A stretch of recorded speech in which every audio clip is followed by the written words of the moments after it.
Assalamualaikum warahmatullahi wabarakatuh. Saya Nur Aizah, NIM 201105030019. Di sini saya akan menanggapi video tentang puncak kemajuan peradaban Islam pada pemerintahan Bani Abbasiyah oleh Bapak Abdul Wadud Nafis. Masa pemerintahan Bani Abbasiyah adalah masa kemasan Islam, di mana politik dan wilayah itu sangat luas. Dalam bidang ekonomi, rakyat mencapai puncak kesejahteraan, terutama pada pemerintahan Khalifah Harun ar-Rasyid. Mencapai kemasan pada ilmu pengetahuan, baik ilmu fikih, munculnya madhab yang 4, lahirnya kitab hadis, ilmu tasawuf maupun sains dan filsafat. Pemerintahan Abbasiyah. Dinasti Abbasiyah berdiri pada tahun 132 Hijriah dan runtuh pada 656 Hijriah. Dinasti Abbasiyah ini didirikan oleh Abdullah As-Saffah bin Muhammad bin Ali bin Abdullah bin Al-Abbas. Lahir pada tahun 104 Hijriah dan wafat tahun 136 Hijriah. 3 poros utama dalam mendirikan dinasti Abbasiyah. Yang pertama, Humaimah atau Yordania sebagai pusat perencanaan. Yang kedua, Kufah atau Irak, yaitu kota penghubung. Dan yang ketiga, Khurasan, yaitu pusat gerakan praktis, yang dipimpin oleh Abu Muslim al-Khurasani. Pada pemerintahan masa dinasti Abbasiyah, itu dipimpin sekitar 37 khalifah. Beberapa pemimpin atau khalifah yang mempunyai peran besar dalam peradaban Bani Abbasiyah. Yang pertama, Abu Abbas As-Saffah. Berkuasa dari tahun 132 Hijriah sampai 136 Hijriah, yaitu 4 tahun. Abu Abbas As-Saffah adalah khalifah pertama dinasti Abbasiyah. Mempunyai gelar As-Saffah. Menjadikan Kufah sebagai pusat gerakan Bani Abbasiyah, kemudian berpindah ke Hasimiyah sebagai pusat pemerintahannya. Abu Abbas As-Saffah ini berfokus pada stabilitas negara, karena masih banyaknya pemberontakan seperti di kawasan Turki dan Asia Tengah. Menangani masalah internal untuk menguatkan pilar-pilar pemerintahan negara, sehingga tidak terlalu fokus pada penaklukan wilayah. Abu Abbas As-Saffah wafat pada tahun 136 Hijriah atau 753 Masehi, saat berumur 33 tahun. Sebelum meninggal, beliau menunjuk saudaranya yaitu Abu Ja'far Al-Mansur sebagai khalifah selanjutnya. Yang kedua, pada masa pemerintahan Abu Ja'far Al-Mansur. Dari 136 Hijriah sampai 158 Hijriah atau 754 Masehi sampai 775 Masehi. Beliau memimpin sekitar 21 tahun. Peradaban pada masa pemerintahan Abu Ja'far Al-Mansur ialah pada saat itu politik sudah stabil, kondisi sosial mulai kondusif. Karena itu, beliau mulai melakukan langkah-langkah strategis seperti pada tahun 762, beliau memindah ibu kota dari Damaskus ke Hasimiyah, kemudian ke Baghdad. Yang kedua, membentuk lembaga protokol negara dan sekretaris negara.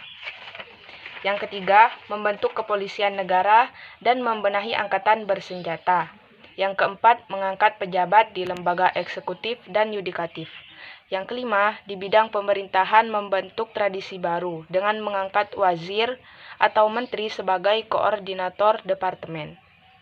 Dan menunjuk Muhammad bin Abdurrahman, yaitu ulama besar alim fikih sebagai hakim. Kemudian menambah tugas jawatan pos, yaitu menghimpun seluruh informasi di daerah-daerah. Kemudian menaklukkan kembali daerah-daerah yang melepaskan diri dari pusat pemerintahan dinasti Umayyah. Yang ketiga, masa pemerintahan Harun ar-Rasyid. Harun ar-Rasyid adalah khalifah yang sangat terkenal, berkuasa sekitar 23 tahun, yaitu dari 170 Hijriah sampai 193 Hijriah atau 786 sampai 809 Masehi.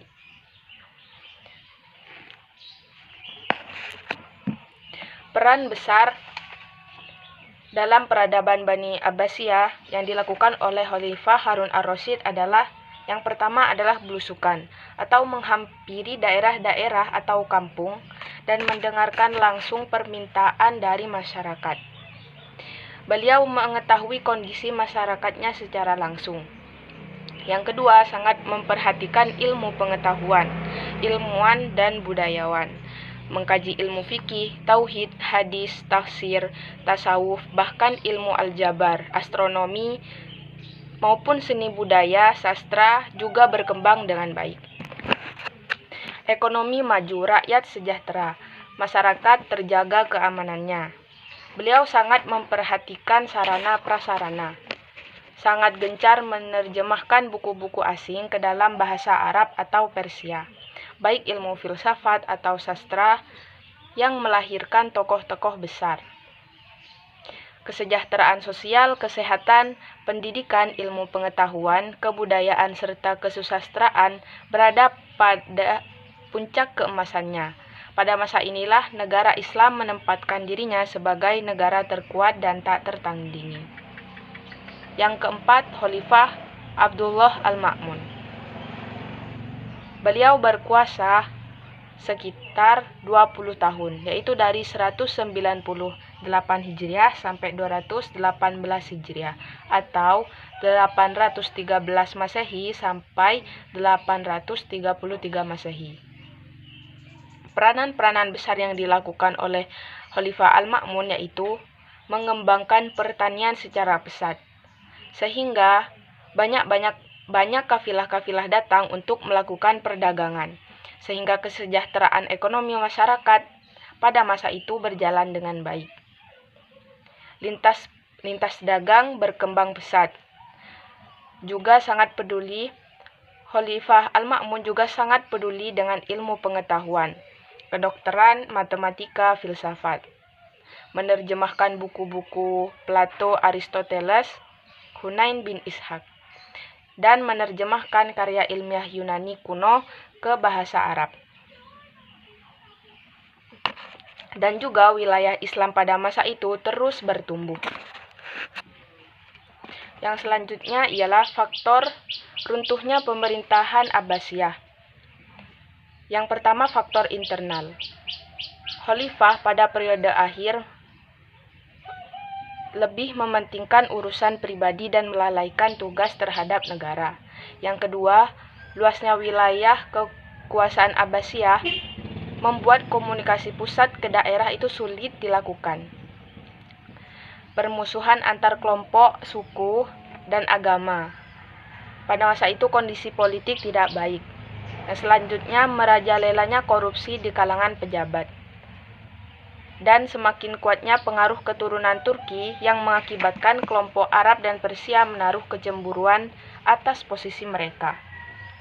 Faktor eksternal runtuhnya pemerintahan Abbasiyah. Yang pertama, terjadinya perang salib yang berlangsung beberapa gelombang dan menelan banyak korban.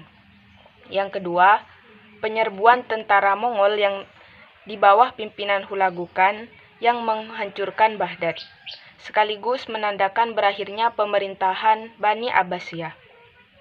Yang ketiga, munculnya kerajaan Safawiyah di Iran, kerajaan Utsmani di Turki, dan kerajaan Mughal di India.